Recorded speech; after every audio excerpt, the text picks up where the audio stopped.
This channel does not promote any violent, harmful, or illegal activities. All content provided by this channel is meant for an educational purpose only.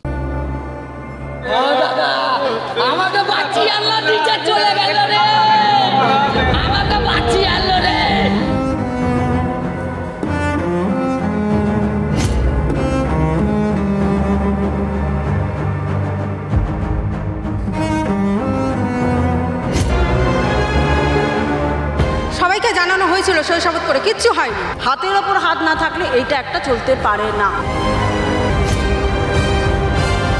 সব জায়গায় একটা তোলাবাজির ভাগ আছে, স্থানীয় তৃণমূলের নেতার যোগ আছে, সেই জন্যই অনায়াসে তারা মৃত্যুর কারবার করে। আচ্ছা, মানুষের জীবনের দাম কি বড্ড সস্তা হয়ে গেছে? কারণ ওই যে বারবার করে বাজি কারখানা, সেখানে বিস্ফোরণ, তখন খবরের শিরোনামে আসে, পুলিশ প্রশাসনের টনক নাড়ে, তারা পৌঁছে যায় সেই সমস্ত জায়গায়। কিন্তু তারপর ফের একটা ঘটনা ঘটে এবং সেই ঘটনায় বেশ কিছু জনের মৃত্যু হয়। আজ যেখানে এসে পৌঁছেছি, যে হটস্পটে আমি তন্নিষ্ঠা এসে পৌঁছেছি, সেখানেও ঠিক সেরকমই ঘটনা। একটা ঘিঞ্জি এলাকা, তার মধ্যেই চলছিল বাজি কারখানা, আর সেখানেই বিস্ফোরণ। এবার এই কারখানা বৈধ নাকি অবৈধ? কতদিন ধরে চলছে এই কারখানা? আদৌ কোনো পারমিশন রয়েছে কিনা এই কারখানার? সমস্ত নিয়ে অনেক প্রশ্ন রয়েছে, সাধারণ মানুষজনের ভিড়ও রয়েছে। সকলের সঙ্গে কথা বলবো, ঘটনাস্থলটাও আপনাদেরকে দেখাবো ঠিক কোন জায়গায় এই বাজি কারখানা চলছিল। চলুন যাওয়া যাক।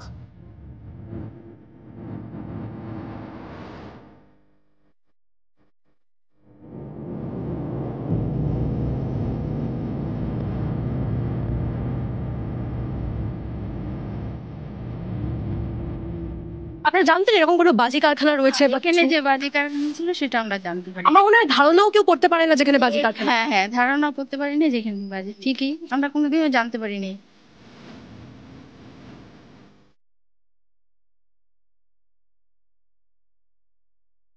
আপনি কিছু জানতেন না, কজন করে না করে আমি জানতাম না। আমার কারখানা সেটা তো জানা। হ্যাঁ, কারখানা জানতেন? কাদের কারখানা? ওই যে খোকনের। খোকন কে? কোথায়? ওইদিকে বাড়ি। ওইদিকে মানে কোথায়? ওইদিকে যেখানে বিস্ফোরণ হয়েছে তার পেছনে ওখানে বাড়ি। ঠিক এইখান দিয়ে ঠিক এরকম ঘিঞ্জি পরিবেশ, চারিদিকে বাড়ি, অনেকগুলো বাড়ি। ওই দিকটাতে খাটাল রয়েছে একটা, আমি যতদূর দেখতে পাচ্ছি, যা বুঝছি। এবং এখানটায় বারবার করে আমার ক্যামেরা পার্সনকেও পেছোতে গিয়ে বারবার করে ধাক্কাও খেতে হচ্ছে, বেগ পেতে হচ্ছে, কারণ এখানে প্রচুর জঙ্গল ধরনের একটা জায়গা, গাছগাছালি রয়েছে। ঠিক তার পেছনটাতেই ঘটে গেছে সেই ভয়ঙ্কর ঘটনা। সেই ছবিটাও আপনাদেরকে দেখাই, দেখুন। ঠিক এই এলাকা, ঠিক এই এলাকায় ঘটে গেছে সেই দুর্ঘটনা, যেই দুর্ঘটনার জন্য আমাদের ছুটে আসা আজকের হটস্পট করতে। প্রশ্ন এই কারখানাকে নিয়ে অনেকগুলো প্রশ্ন উঠছে, যে কিভাবে এই কারখানা চলছিল। এই কারখানা এই জায়গায়, একটা বাজির কারখানা এই জায়গায় এত ভেতরে, কখনো কি লাইসেন্স পেতে পারে? কখনো বৈধ হতে পারে? এই প্রশ্ন উঠছে। দেখুন কিভাবে ভয়াবহতা আপনাদের দেখাই, কিভাবে ভেঙে চুরে গেছে পুরো কারখানা। ভেঙে চড়া বললে ভুল হবে, পুড়ে গেছে। এভাবেই আরও লুকিয়ে চুরিয়ে রাজ্যের বিভিন্ন জায়গায় বিভিন্ন বাজি কারখানা রয়েছে, সেগুলোর খোঁজ পাওয়া যায় না বা খোঁজ পায় না কেউ। সেগুলো এরকম ধরনের যখন কোনো ঘটনা ঘটে যায়, যখন মৃত্যু হয়, মানুষের মৃত্যু মিছিল হয়, তখন ছুটে আসে পুলিশ, তখন সবার টনক নড়ে। কেন? তার আগে নয় কেন?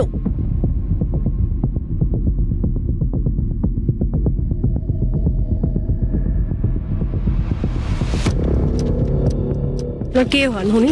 আমার মা। এখানে কতদিন ধরে কাজ করছেন? এখানে 5-6 বছর হবে। 5-6 বছর? 6 বছর মতো, 6-7 বছর। আজকে কখন জানতে পারলেন আপনার ঘটনা? আমি 2:15 সময় জানতে পেরেছি। কি শুনলেন? শুনলাম বাস্ট হয়েছে, বাস্টে অনেক মানুষ মারা গেছে। এখানে কতজন তাও কাজ করতেন ওনারা? 8-9 জন হবে। আর কি জানতে পারছেন, মানে আপনার মা আর কারা কারা এই ঘটনায় এরকম ভাবে মৃত? 6 জন মারা গেছে। এবার আমি বলতে পারছি না কে মারা গেছে।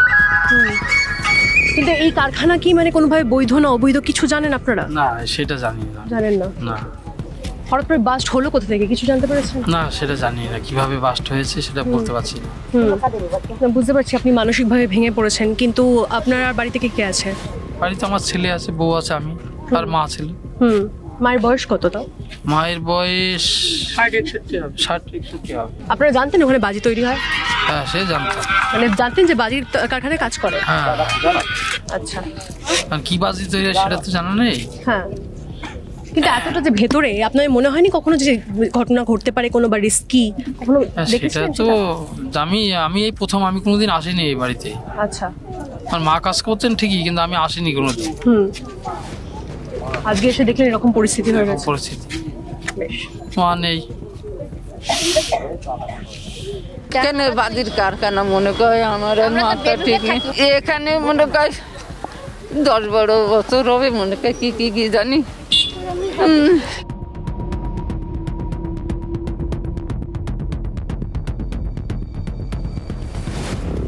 ঠিক আমার পেছনে ওই জায়গাটাতেই ঘটনাস্থল, যেটা আপনাদের দেখাচ্ছিলাম। সেখান থেকে যদি এগিয়ে আসি, আমি ঘুরে দেখাই আপনাদের এলাকাটা কোথায় একটা বাজি কারখানা। এই পাশে যে খাটাল আমি বলছিলাম সেই এলাকা, এদিকে বাড়ি রয়েছে, চারিদিকে ছড়িয়ে ছিটিয়ে বেশ কিছু বাড়ি রয়েছে, এবং সেখানে ভেতরে দেখুন, একটু এগোলেই আমি দেখাতে পারবো আপনাদেরকে বিভিন্ন জায়গায় ছড়িয়ে ছিটিয়ে বাড়ি রয়েছে, বসতি, মানুষজন বসবাস করেন, তার মধ্যেই চলছে বাজি কারখানা বা বাজি মজুত করে রাখা হয়েছিল।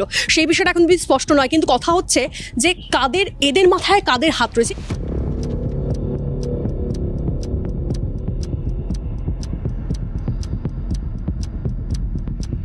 খোকন নামের কাউকে চেনেন? খোকন হয়তো, যার কারখানা তার নামে হয়তো খোকন। কোথায় থাকে সে? ওইদিকে থাকে। মানে কোনো তো আন্দাজ হবে কিসের কারখানা ছিল? কোনো তো আন্দাজ আছে আপনার কাছে?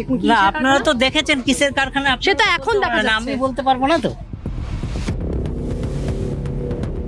বাজি কারখানা অনেকদিন থেকে আছে? অনেকদিন থেকে আছে। মানে এই কারখানার কথা বলছেন নাকি আরো রয়েছে? এটা না জানি না, এখানে আরো অনেকেই আছে। খোকন নামে এক ব্যক্তির নাম সামনে এসেছে, তবে এই বিষয়টা স্পষ্ট হয়ে যাচ্ছে যে কোনো একটা কারণে তারা কথা বলতে চাইছেন না, মুখ খুলতে চাইছেন না। আশেপাশে যদি বাজির কারখানা থাকেও, সেটা বলে ফেললে যদি তাদেরও কোনো বিপদ হয়, এই ভয় পাচ্ছেন এলাকাবাসী। কেন? উত্তর খুঁজছি আমরা।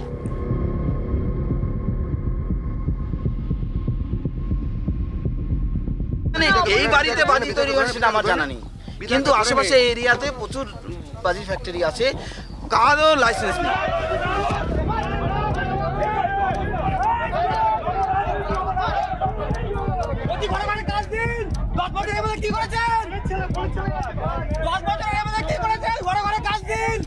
কেন, কি বলছেন উনি?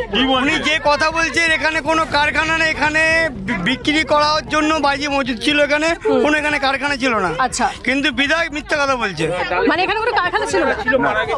তারা প্যাকিং করছিল, মজুদ বাজির প্যাকিং করছিল। পুরো বছর এখানে দেখা নেই, এখানে কোথায় আগুন নেভাবে তার উপর এখানে আগুন জ্বালানোর চেষ্টা করছে। আরো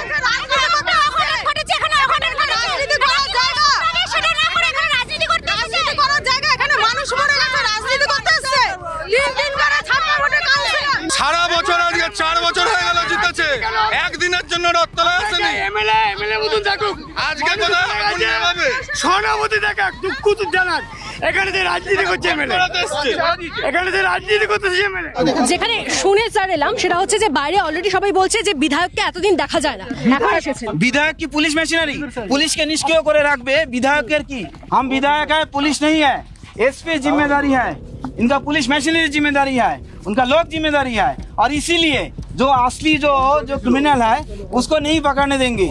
বাইরে অনেকে বলছেন যে ফ্যাক্টরি ছিল না, বাজি মজুদ করা ছিল, এটা বলছেন অনেকে। मौजूद है, बारूद तो है। इतना बड़ा घटना घटा है, तो किस लिए, कैसे हुआ है? पुलिस के पास इन्फॉर्मेशन नहीं था क्या?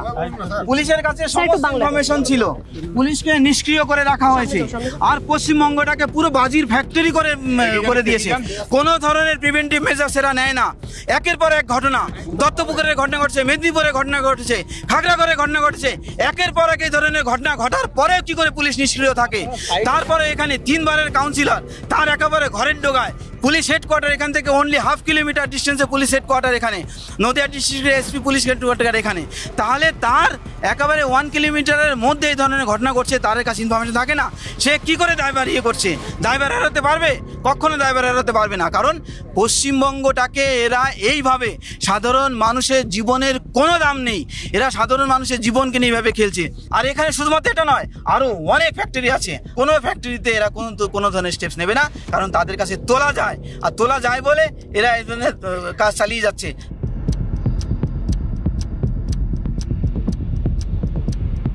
এই ঘটনা ইতিমধ্যেই রাজনীতির রং লাগতে শুরু করেছে, এবং অভিযোগ, পাল্টা অভিযোগ, সাধারণ মানুষের মধ্যেও কিছু মানুষ অভিযোগ করছে পাল্টা, সেগুলো শোনাই আপনাদের, শুনুন। আর আধ ঘন্টা থাকলেই হয়তো আমাদের আশেপাশে বাড়ি হয়তো জ্বলে পুড়ে যেত। সবাইকে জানানো হয়েছিল শৈশাবত করে, কিচ্ছু হয়নি। কোনো প্রশাসন থেকেও কোনো ব্যবস্থা নেয়নি। আমাদের কাউন্সিলর দাদাও কোনো ব্যবস্থা নিয়েছে কিনা বলতে পারবো না সঠিক। প্রশাসনের হাত অবশ্যই আছে, প্রশাসনের ওপর কারোর হাত আছে। হাতের ওপর হাত না থাকলে এইটা একটা চলতে পারে না। ভয় তো লাগছে, ভীষণ পরিমাণে ভয় লাগছে। দুর্ঘটনাস্থল থেকে এসপি অফিস ঢিল ছোড়া দূরত্বে, এবং তার পাশাপাশি প্রশ্ন আরও উঠছে যে নজরদারির অভাব তো রয়েছে, সেই বিষয়টা বারবার করে স্পষ্ট হয়ে যাচ্ছে। তার পাশাপাশি এই যে বাড়িতে যেখানে একটা বাজির কারখানা ছিল, বাজি মজুত করে রাখা হচ্ছিল, এই ধরনের তথ্যগুলো সামনে আসছে, কিন্তু কথা হচ্ছে কিভাবে এটা হচ্ছিল। আর আশেপাশের বাড়িগুলোর সঙ্গেও যে ডিস্টেন্স মেনটেন করা দরকার, যে দূরত্ব মেনটেন করা দরকার, বজায় থাকা দরকার, সেটা কি ছিল? এই সমস্ত প্রশ্নগুলো উঠছে, কারণ এলাকার জায়গাটা আপনাদেরকে বারবার করে আমরা দেখিয়েছি যে ঠিক কতটা দূরত্ব ছিল। যেখানে এই ঘটনা ঘটেছে সেখান থেকে পাশের বাড়িটা দূরত্ব ঠিক কতটা, অল্প একটুখানি। আর সেইখানেই এতদিন ধরে বাজি মজুত করা হচ্ছিল, সেখানেই এতদিন ধরে কাজ চলছিল, বাজি কারখানা একটা ছিল এবং সেখানে বাজি তৈরির কাজ হচ্ছিল। কিভাবে সকলের আড়ালে, সকলের নজরের আড়ালে এই ধরনের একটা বাজি কারখানা এখানে ছিল, কিভাবে বাজি মজুত করা হচ্ছিল, এই সমস্ত প্রশ্ন এখানে থেকে যাচ্ছে। এর আগেও রাজ্যে একাধিক জায়গায় বাজি বিস্ফোরণের ঘটনা ঘটেছে, আর সেক্ষেত্রে বারবার করে যে বিষয়টা উঠে এসেছে যে অবৈধ বাজির কারখানা। এবং তারপর মুখ্যমন্ত্রী মমতা বন্দ্যোপাধ্যায় কড়া নির্দেশ দিয়েছিলেন। তিনি ঠিক কি বলেছিলেন আপনাদের শোনাই। যেখানে যেখানে ইললিগাল বাজি কারখানা আছে, আমরা নিজেরা গভর্নমেন্ট থেকে আমরা বাজি কারখানা তৈরি করবার ক্লাস্টার তৈরি করব। আমি লোকাল মানুষকেও বলবো, আপনারা লক্ষ্য রাখুন, ইললিগাল বাজি কারখানায় কোনো ফায়ার ক্র্যাকার যদি কখনো হয়, সঙ্গে সঙ্গে ওসিকে রিপোর্ট করবেন। আর যদি সেই ওসি অ্যাকশন না নেয় তাহলে আমার ওপর ছেড়ে দেবেন, আমি ওসিকে দুদিনে চেঞ্জ করে দেবো। বামফ্রন্ট আমরা ক্লাস্টার ইন্ডাস্ট্রির স্যাংশন পর্যন্ত করিয়ে ফেললাম, সরকার কিন্তু কিচ্ছু করলো না এই 14 বছরে, এখনো পর্যন্ত কিচ্ছু করলো না। ফলে আইনি ব্যবস্থা যদি না করা হয় তাহলে আস্তে আস্তে বেআইনি কাজটা বাড়তে থাকে, তাদের লাভের চেয়ে ক্ষতি হয়। এটা কেউ কখনো করে নাকি? সরকারের অপদার্থতা মানুষকে বিপদে ফেলছে। বেআইনি কারখানা চলছে কেন, এই প্রশ্ন তোলার অধিকার তো এই রাজ্যের সরকার মানুষকে দেয়নি। ফলে স্বাভাবিকভাবেই এই ধরনের প্রশ্ন মানুষের মনে, তাদের চেহারায়, তাদের মুখে ঘুরে বেড়াচ্ছে। তার উত্তর নিশ্চিতভাবে পশ্চিমবঙ্গের মানুষ 2026-এ এই সরকারকে দেবে। এবার ঘটনাচক্রে একটা বাজে বিস্ফোরণ হয়েছে, মৃত্যু, দুঃখজনক ঘটনা, মৃত্যু হয়েছে, এবং কেন হয়েছে, কী জন্য হয়েছে, কোনো গাফিলতি ছিল কিনা সেগুলো পুলিশ প্রশাসন দেখছে। তার আগে থেকে যারা বিরোধীরা লাফাতে আরম্ভ করলো, তাদের জমানায় কি কি হয়েছিল সেগুলো নিয়ে একটুখানি দেখুক না, তাদের রাজ্যে কি কি হচ্ছে। এই ঘটনার অভিঘাত যদি আরো বেশি হতো তাহলে কিন্তু আশেপাশের অনেকগুলো যে বাড়িঘর এতক্ষণ ধরে আপনাদেরকে দেখাচ্ছিলাম সেখানেও তার আঁচ গিয়ে পড়তে পারতো, সেখানকার মানুষজন তারাও ক্ষতিগ্রস্ত হতে পারতেন। এখান থেকে অনেকগুলো প্রশ্ন থাকছে, যে প্রশ্নগুলো পুরো এপিসোডটাই আমরা করলাম, বারবার করে প্রশ্ন করেছি আমরা যে কার এর নেপথ্যে কার হাত রয়েছে, কাকে মানুষজন ভয় পাচ্ছেন, এলাকার বাসিন্দারা কেন বলতে চাইছেন না যে এখানে একটা বাজির কারখানা ছিল বা বাজি মজুত করা ছিল, সবাই সবকিছু জেনেও কেন চুপ? প্রশ্ন থাকবে পুলিশের ভূমিকা নিয়েও, এবং গোটা ঘটনায় আমাদের নজর থাকছে। আপাতত আজকে হটস্পট এখানে শেষ করছি। আপনাদের নজর থাকুক TV9 বাংলায়।